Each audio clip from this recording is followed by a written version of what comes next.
Today on the YY family, we're gonna go all the way to Mars to see if there's any life there. Yoo-hoo! Martians! And Uncle Micro and Uncle Scopo are gonna show me why sometimes we forget things. I'm gonna learn firsthand how bees make honey. Honey, I'm home. And my dad's gonna show me how a photocopier works. And we're gonna travel back in time to the Ice Age. Whoa, it can't get much cooler than that. Come along with me and meet the smartest family in all the town. The YY family. Mom can make it plain to see that what goes up eventually comes down. The YY family.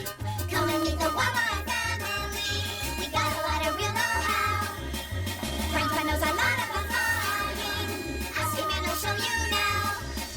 Why do airplanes fly? When I land, I'll tell you why. Meanwhile, there's a dragon making some kind of a potion in a vat. The YY family. And Grandma's no stranger. She can teach you all the dangers found in that. The YY family. Next is a mechanical marvel. Why? I know a copy kind of guy. Maybe he can show you the answer now. If you want to take a look inside. Everybody's in a lather. Rushing, wondering what's the matter. Every person here's a cry. He rushes to the baby side. What's the deal? What could it be? Just on the YY family. Why? You have seen nothing like this. With these two guys you can't miss. You wonder what's inside you. These are just the guys to guide you. Come on, let's go. Let's go, let's go. These guys are in the know. Micro and Scopo.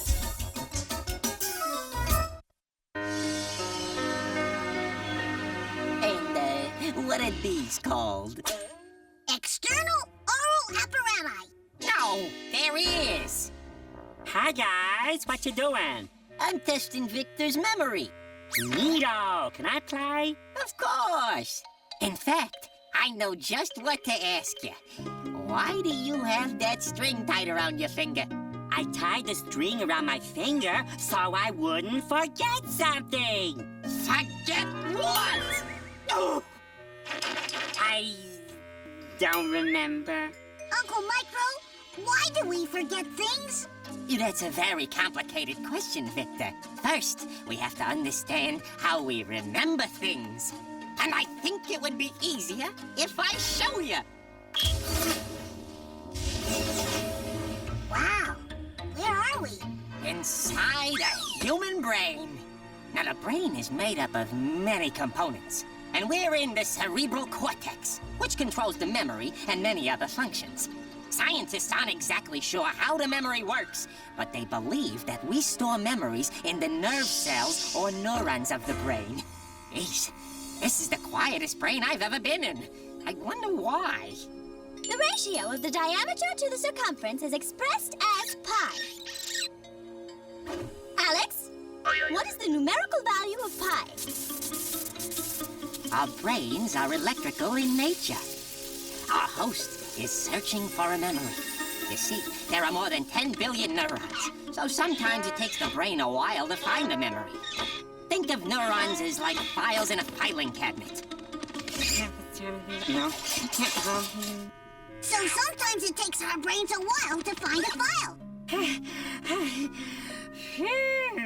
The value of pi is 3.1416. Okay, so that's how we remember, but what happens when we forget? Hey, Alex, dude, we're going to the arcade. Come on with us. Well, that sounds great. Wait, it seems like I'm forgetting something. That's one way we forget. The brain is trying to find a memory, but something has distracted it. Scientists also think that we may store memories in order of their importance. Oh, that's why we remember important things, like my birthday, which is next week. Exactamundo. Note to myself, Victor's birthday is next week.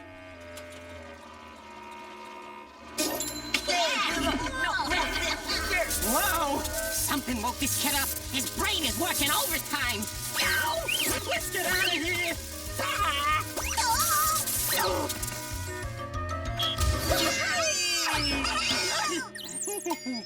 I'd like to thank all the members of the Academy, especially Mommy.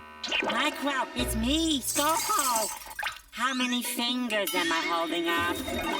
Now, why did you tie that string around your finger? A thing. I don't remember any string.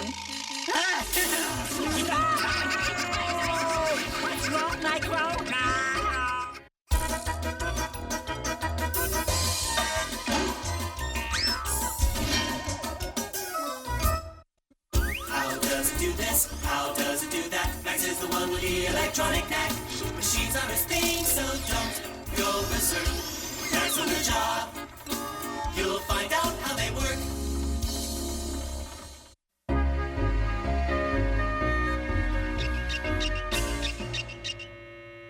Look, Dad, I'm all finished. Great. Let me see. Oh, this cake looks good enough to eat. Now we'll photocopy it to make invitations to your birthday party. How does the copy machine work? Well, it's kind of like a camera. It photographs your drawing and copies it onto a sheet of paper. Here, I'll show you. Abracadabra, alakazam! Give me a cross-section, show me a cam! Wow! Oh, my! Cool! Now then, when we make a photocopy, this powerful lamp lights up your drawing. The image is projected onto this mirror, which reflects it to this lens, which focuses it onto a second mirror, which sends the image to this cylinder called the drum. Come on, we'll get a closer look. Okay! When I say go, hit that button, okay? Go? Button? I've got it! Hang on, Victor! Hey, look at the result! My, what a big nose you have! The better to steam up the glass with. Hey, Basalt! Move back a little. Good.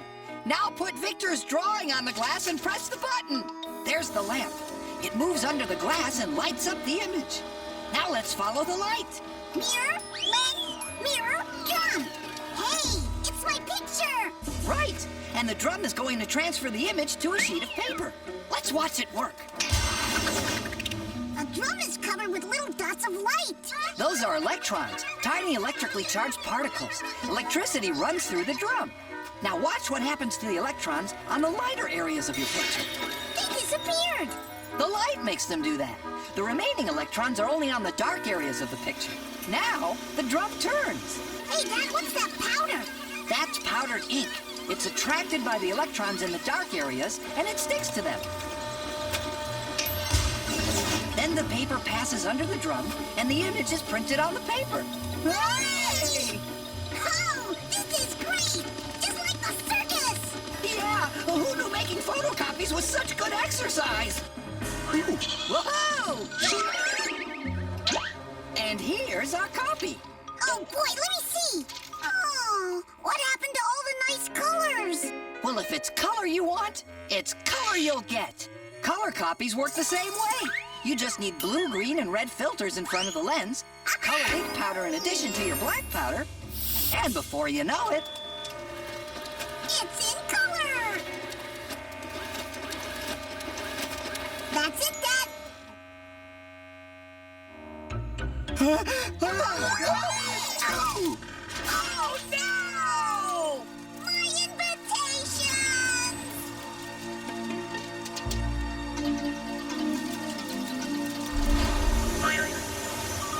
I wonder where all those invitations wound up. Huh?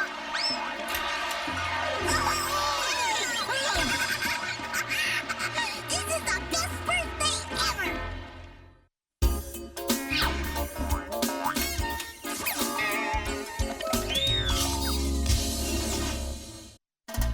Hey, the questions that you have are not too serious. The animals and plants are not so mysterious, so have no fear.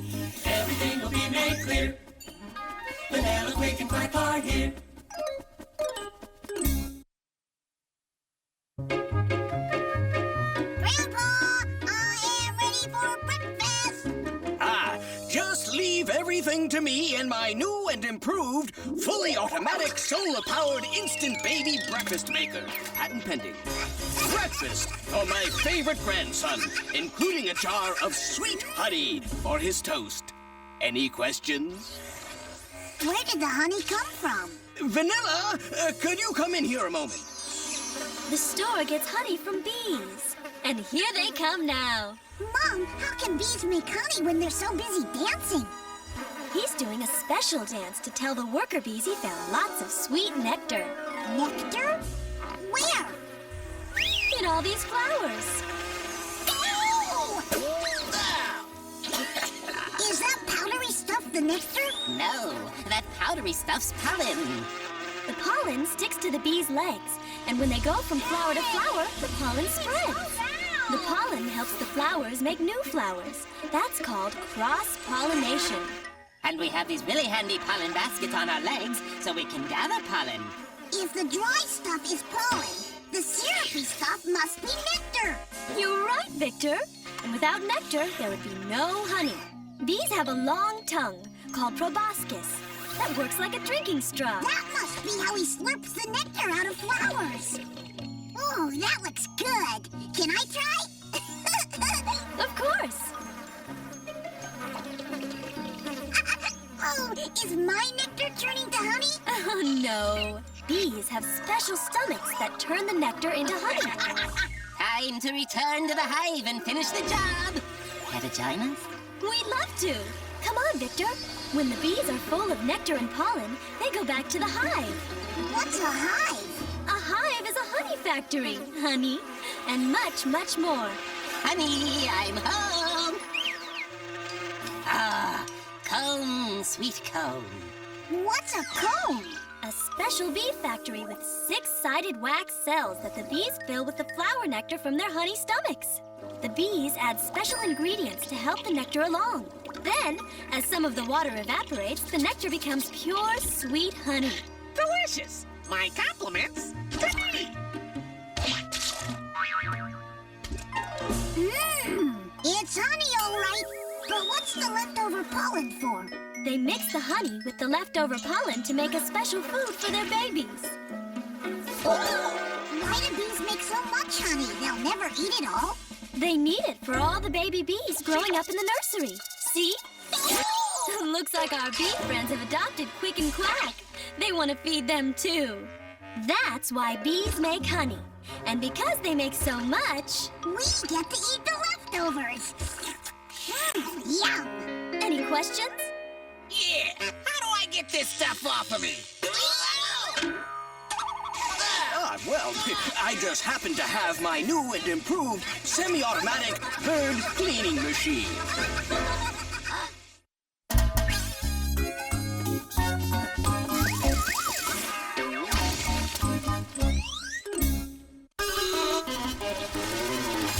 Have you ever wondered why the salty oceans, lightning, thunder, what the earth is like down under? Why there's wind and snow and rain? Let Eartha and Basalt explain.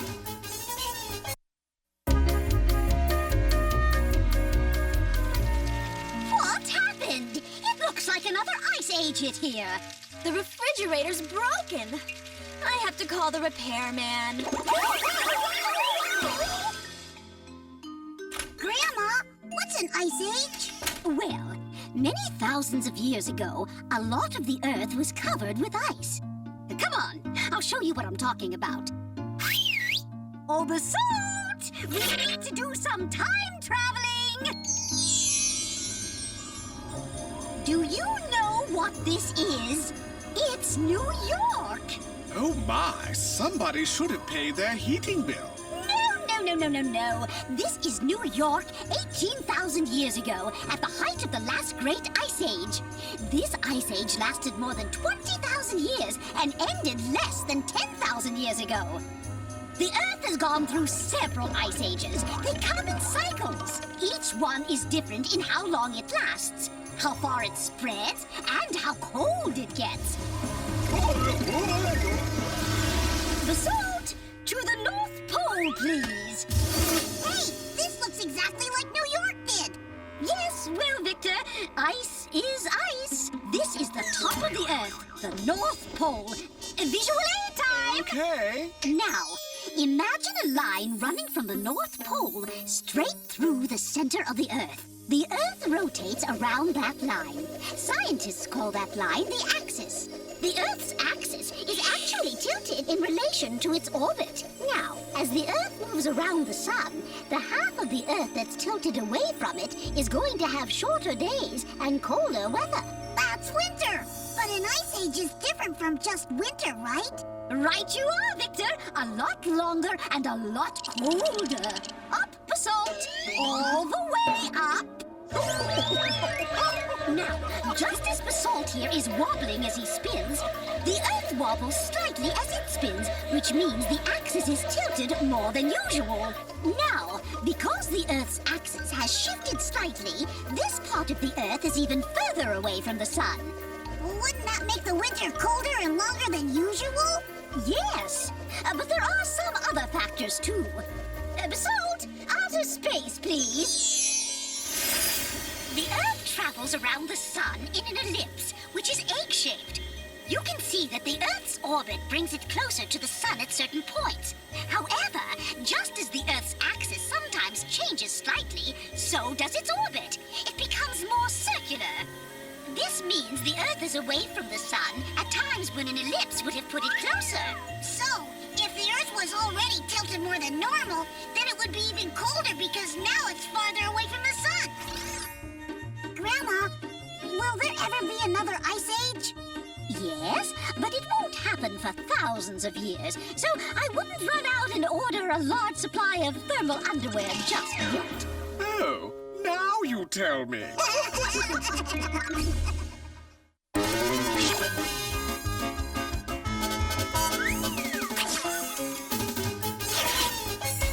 Who has all the answers about the sun and moon and stars? That would be Zygo-matic.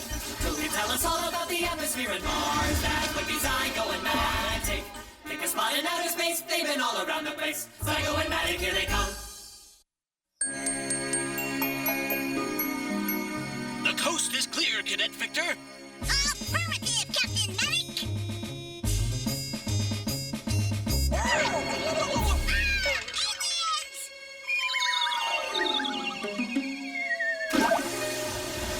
Oh, it's just Zygo! You scared me. He's certainly the scariest Martian I've ever seen. You've seen Martians, Grandpa? Sure, lots of them. I think Maddox's been watching a little too much television.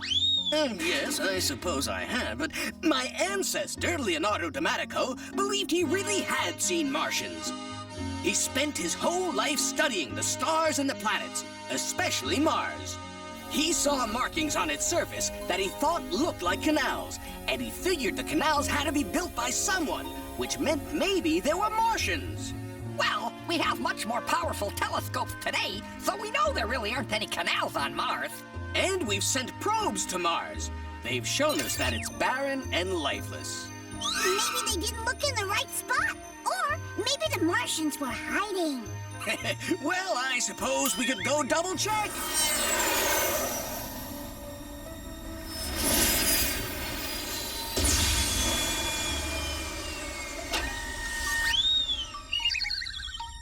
Hey! Is anybody down there? Yoo-hoo! Martians! Sorry, Victor, there's no one here but us. Mars is a dead planet. The air is unbreathable here. The wind blows sometimes at 100 miles an hour. And it's so cold that any water on Mars is frozen solid. Without water in liquid form, there can be no life. So there really isn't any life on Mars. No, there isn't. But the appearance of the planet's surface suggests there was flowing water here once, a long time ago. And if that's so, then perhaps there was life on Mars at one time. Say, Grandpa, what about the other planets? Well, we haven't explored the whole solar system yet, but we are pretty sure there's no life on any of the other planets in our solar system. But don't forget that there are billions of stars out there, and some of them are bound to have planets. And there's a chance that some of those planets will support life. That's why there's a program called SETI, the Search for Extraterrestrial Intelligence. These people are monitoring the skies for radio signals that may have come from intelligent aliens. Cool! So far, they haven't found anything, but the universe is incredibly huge, and they can only listen in on one tiny area at a time. Hey, what's going on? Mayday! Mayday! Alien fleet approaching Earth! Maybe they picked up a message from an intelligent alien. I think they've picked up Grandpa Maddox playing one of your video games. Eat hot laser, you green, slimy mutants! You're battling Captain Maddox, defender of the universe!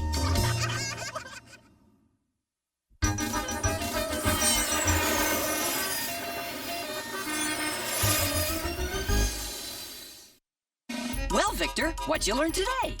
Tons of neat stuff. I learned that our brains are made up of cells called neurons. Scientists think neurons store our memories. I learned that bees use the nectar from flowers to make honey. Oh, that looks good. And while they're gathering nectar, they're carrying pollen from flower to flower. And we have these really handy pollen baskets on our legs so we can gather pollen. I learned that the Earth changes its position or its orbit a little, and that can make for long cold periods called ice ages. And I learned that there doesn't seem to be any life on Mars now, but once, long ago, there might have been. Aliens! Sounds like a pretty big day. It was, but I still have plenty of questions left for next time.